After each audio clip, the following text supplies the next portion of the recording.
नमस्कार दोस्तों। आज फिर अगली क्लास लेकर आया हूं आपके सामने। आज हम प्रश्न नंबर 21 से लेकर 30 तक पढ़ेंगे। देखते हैं पहला प्रश्न। पौमचर्यु को किसने पूरा किया?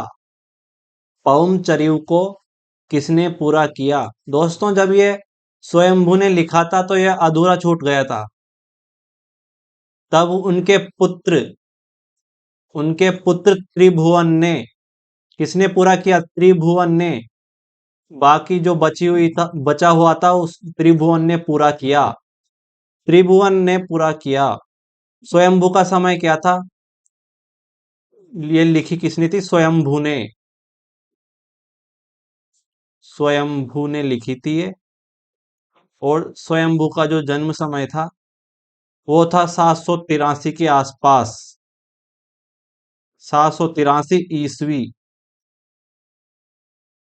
दोस्तों, पवमचर्यु में जो ये रचना है स्वयंभू की, इसमें 5 कांड और 83 संधियां हैं।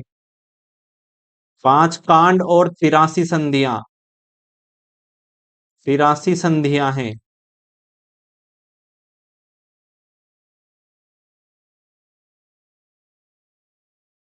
दोस्तों, यह ग्रंथ स्वयंभू का राम के चरित्र पर आधारित है।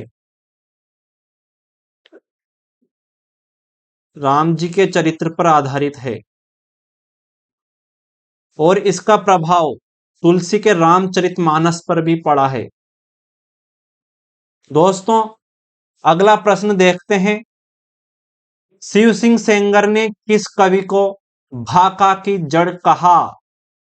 शिव सेंगर ने किस कवि को भाखा की जड़ कहा? किसे कहा? तो इसका आंसर होगा दोस्तों डी, पुष्यदंत को। पुष्यदंत को कहा। पुष्यदंत का समय 10वीं सदी था। 10वीं सदी के आसपास इनका समय था। और पुष्यदंत दोस्तों पहले शैव थे, यानी शिव जी की आराधना करते थे। बाद में ये शैव से बदलकर जैन हो गए।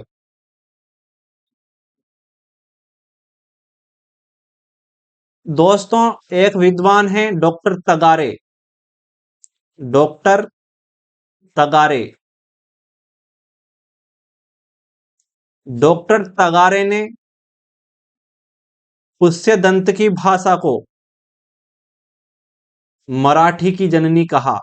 मराठी की, किसकी जननी? मराठी भाषा की जननी। मराठी भाषा की जननी पुष्यदंत की भाषा को कहा डॉक्टर तगारे ने। दोस्तों, अगला प्रश्न देखते हैं। भविष्यत कहा किस कवि की रचना है? भविष्यत कहा किस कवि की रचना है? इसका आंसर क्या होगा? इसका आंसर होगा सी, धनपाल। धनपाल ने भविष्यत कहा की रचना करी थी। दोस्तों, धनपाल को राजा मुंज ने सरस्वती की उपाधि दी थी से धनपाल को। सरस्वती की।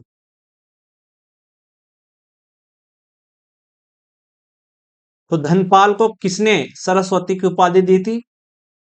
राजा मुंज ने। इसे इस तरह याद कर सकते हैं दोस्तों। भविष्य में धन कहाँ है? अगर पढ़ोगे लिखोगे नहीं तो भविष्य में धन कहाँ है, इसलिए पढ़ो भविष्य में धन कहाँ है। इस तरह इसको याद कर लेंगे, ये ट्रिक लगाकर। दोस्तों, अगला प्रश्न देखते हैं। स्वयंभू को स्वयंभू ने किसको पद्धड़िया बंद का प्रवर्तक माना? कौन से बंद का? पद्धड़िया बंद का। पद्धड़िया बंद का प्रवर्तक किसको माना स्वयंभू ने? इसका आंसर होगा दोस्तों बी, चतुर्मुख को। चतुर्मुख को किसे माना? चतुर्मुख को। अगला प्रश्न देखते हैं दोस्तों। उपदेश रसायन रास किसका ग्रंथ है? उपदेश रसायन रास किसका ग्रंथ है? उपदेश रसायन रास दोस्तों किसका ग्रंथ है? क्या होगा इसका सही उत्तर? इसका उत्तर होगा दोस्तों जिनदत्त सूरी। जिनदत्त सूरी किसने लिखा था? ये जिनदत्त सूरी ने। और उपदेश रसायन रास का समय क्या था? इसका रचना काल क्या है? इसका रचना काल है दोस्तों 1114 ईस्वी। 1114 ईस्वी। 1114 ईस्वी में लिखा गया ये। जिनदत्त सूरी ने 1114 ईस्वी में लिखा। इस ग्रंथ से रास परंपरा की शुरुआत मानी जाती है दोस्तों। यानी रास ग्रंथ इसके बाद से लिखे जाने लगे। उपदेश रसायन रास के बाद से रास ग्रंथ लिखे जाने लगे। दोस्तों इसको याद कैसे करेंगे? उपदेश कौन देता है? उपदेश देता है जिन्न बाबा। जिन्न बाबा उपदेश देते हैं। इस ट्रिक से अपन इसको याद करने की कोशिश करेंगे। उपदेश कौन देता है? जिन्न बाबा। अगला प्रश्न देखते हैं दोस्तों। अब्दुल रहमान का ग्रंथ कौन सा है? अब्दुल रहमान का ग्रंथ कौन सा है? इसका सही उत्तर क्या होगा? इसका सही उत्तर होगा सी संदेश रासक। कौन सा ग्रंथ है अब्दुल रहमान का? संदेश रासक। दोस्तों इसमें विक्रमपुर की वियोगनी की कथा है। विक्रमपुर। विक्रमपुर की वियोगनी की कथा है। विक्रमपुर की वियोगनी।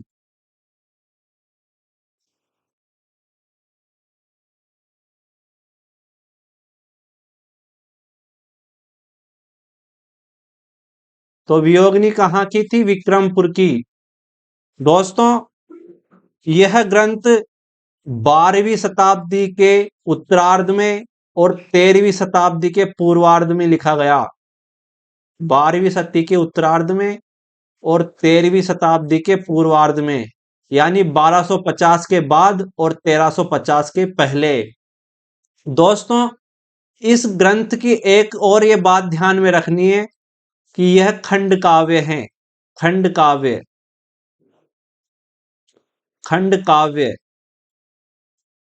और इसे याद रखना बहुत जरूरी है। इसको मोस्ट लगा लो। दोस्तों एक बात और ध्यान रखनी है इसके बारे में।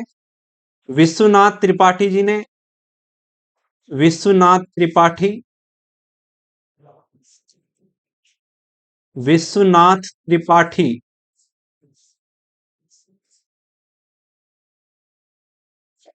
विश्वनाथ त्रिपाठी ने इसकी भाषा को संक्रांति संक्रांति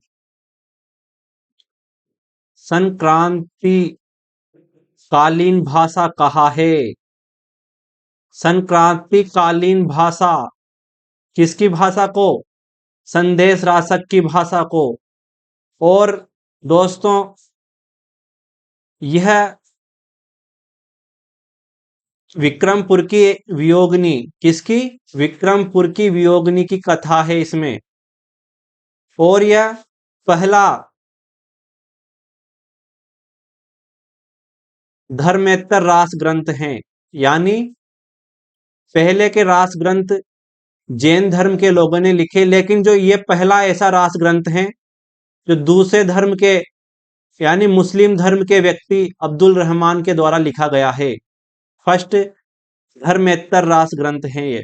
अगला प्रश्न देखते हैं दोस्तों। पाहुड़ दोहा किस कवि की रचना है? पाहुड़ दोहा किस कवि की रचना है? पाहुड़ दोहा। तो दोस्तों इसका आंसर क्या होगा? इसका सही आंसर होगा पाहुड़ दोहा। इसका सही आंसर होगा ए मुनि राम सिंह। मुनि राम सिंह ने इसकी रचना की। दोस्तों मुनि राम सिंह का समय 1000 ईस्वी के आसपास था। 1000 ईस्वी। 1000 ईस्वी के आसपास था इसका समय। अपभ्रंश का सर्वश्रेष्ठ रहस्यवादी कवि थे। दोस्तों मुनि राम सिंह अपभ्रंश का सर्वश्रेष्ठ रहस्यवादी कवि था। अपभ्रंश का सर्वश्रेष्ठ रहस्यवादी कवि।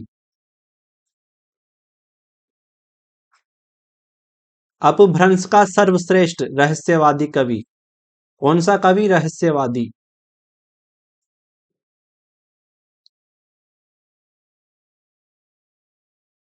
रहस्यवादी कवि। अपभ्रंश का सर्वश्रेष्ठ रहस्यवादी कवि। दोस्तों, जो अगला प्रश्न है वो प्राकृत का पाणिनि किसे कहा जाता है? प्राकृत का पाणिनि किसे कहा जाता है? इसका सही उत्तर क्या होगा? इसका सही उत्तर होगा दोस्तों सी। हेमचंद्र को प्राकृत का पाणिनि कहा जाता है। प्राकृत का पाणिनि कहा जाता है। पाणिनि ने व्याकरण के लिए जो काम किया वैसा ही काम प्राकृत भाषा के लिए हेमचंद्र के द्वारा किया गया, इसलिए इसे प्राकृत का पाणिनि कहा जाता है। हेमचंद्र का समय था 1088 के लगभग था। 1088 के लगभग हेमचंद्र का समय था और ये प्राकृत व्याकरण के ज्ञाता थे। दोस्तों, इसकी एक रचना है शब्दानुशासन। शब्दानुशासन।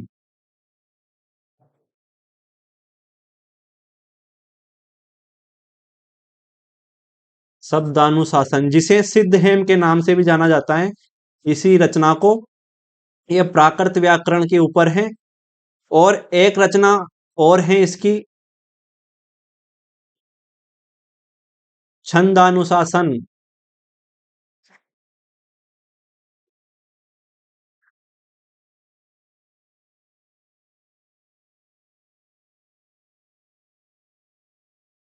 और एक रचना और है इसकी जो भी महत्वपूर्ण है, देसी नाम माला कोश। देसी नाम माला कोश।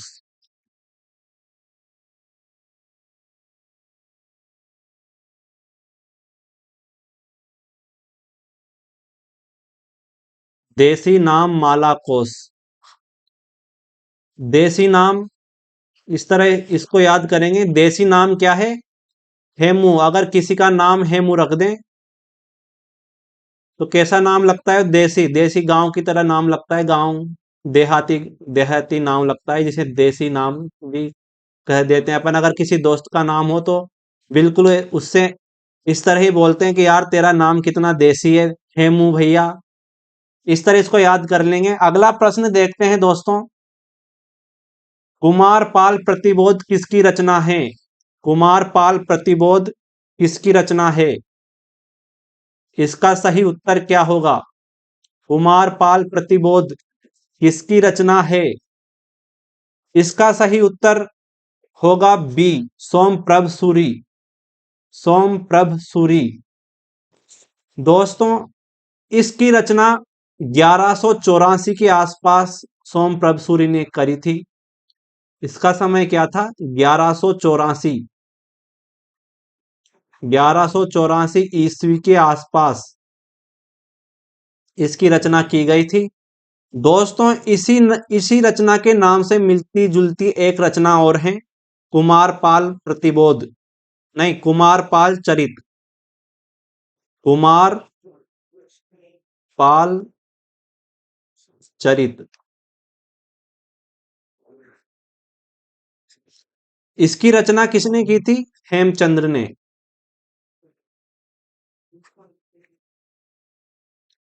इस तरह हमें कंफ्यूज नहीं होना है। कुमारपाल प्रतिबोध सोमप्रभ सूरी की रचना है और कुमारपाल चरित हेमचंद्र की रचना है। अगला प्रश्न देखते हैं दोस्तों।